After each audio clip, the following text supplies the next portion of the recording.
I adore the primeval Lord Govinda, whose lotus feet are always held by Ganesha, upon the pair of tumuli protruding from his elephant head, in order to obtain power for his function of destroying all the obstacles on the path of progress of the three worlds. The three worlds are composed of the 9 elements, that is, fire, earth, ether, water, air, direction, time, soul, and mind. I adore the primeval Lord, Govinda, from whom they originate, in whom they exist, and into whom they enter at the time of universal cataclysm. Srila Bhaktisiddhanta Saraswati's purport. There is nothing in the three worlds save the 5 elements, 10 quarters, time, jiva soul, and the mental principle, allied with the subtle body, consisting of mind, intelligence, and ego of conditioned souls.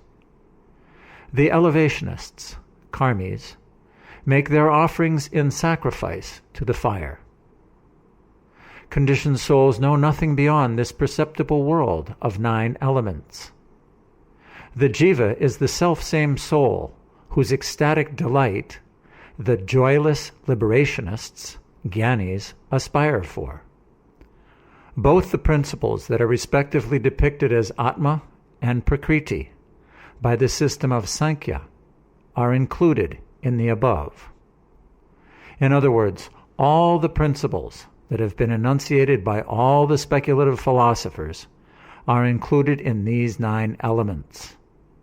Sri Govinda is the source of the appearance, continuance, and subsidence of these principles.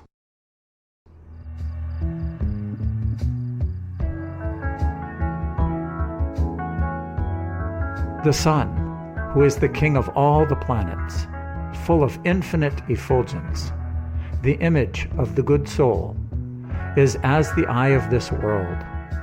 I adore the primeval Lord, Govinda, in pursuance of whose order the sun performs his journey, mounting the wheel of time.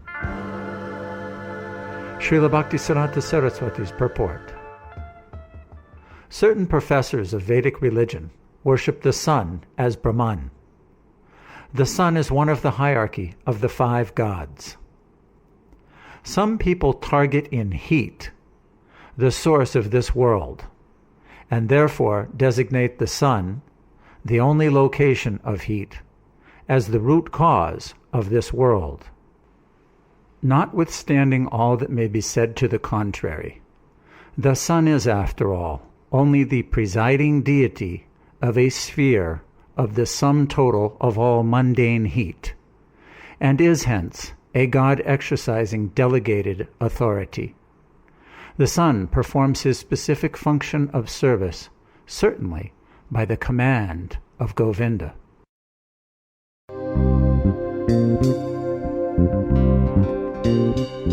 I adore the primeval Lord, Govinda, by whose conferred power are maintained the manifested potencies that are found to exist of all virtues, all vices, the Vedas, penances, and all jivas, from Brahma to the meanest insect. Srila Bhaktisiddhanta Saraswati's purport. The conditioned souls are embarked on a sojourn of successive births from 84 lakhs of varieties of generating organs. They are differentiated into different orders of beings, as Devas, Danavas, Rakshasas, Manavas, Nagas, Kinnaras, and Gandharvas. These jivas, from Brahma down to the smallest insect, are infinite in type. They make up the aggregate of the conditioned souls from the degree of Brahma to that of the little fly, and are the distinctive features within the revolving wheel of karma. Every one of them is endowed with distinctive powers as individuals, and is powerful in a particular sphere. But these powers are by their nature not fully developed in them. The degree of power and nature of property vary according to the measure of manifestation of the possessions of the individual conferred upon him by Govinda.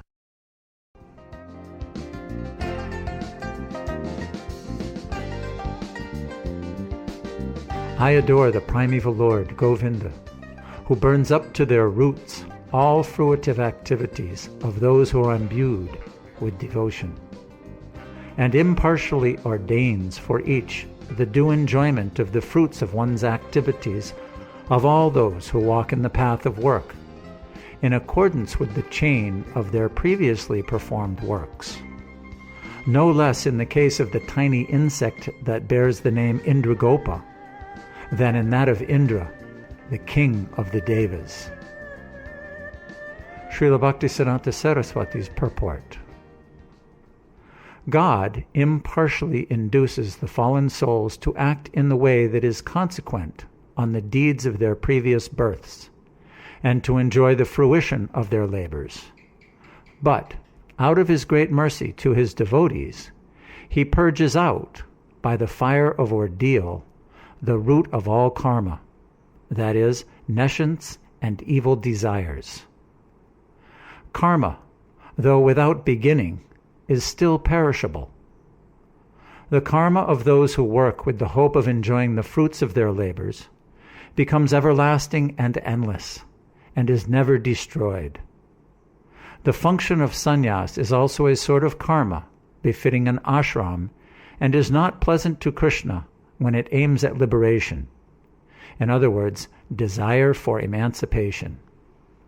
They also receive fruition of their karma, and, even if it be disinterested, their karma ends in Brahmā-samhitā, self-pleasure.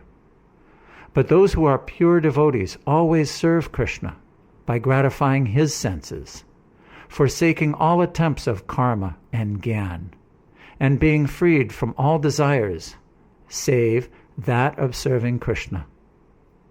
Krishna has fully destroyed the karma, its desires, and nescience of those devotees. It is a great wonder that Krishna, being impartial, is fully partial to his devotees.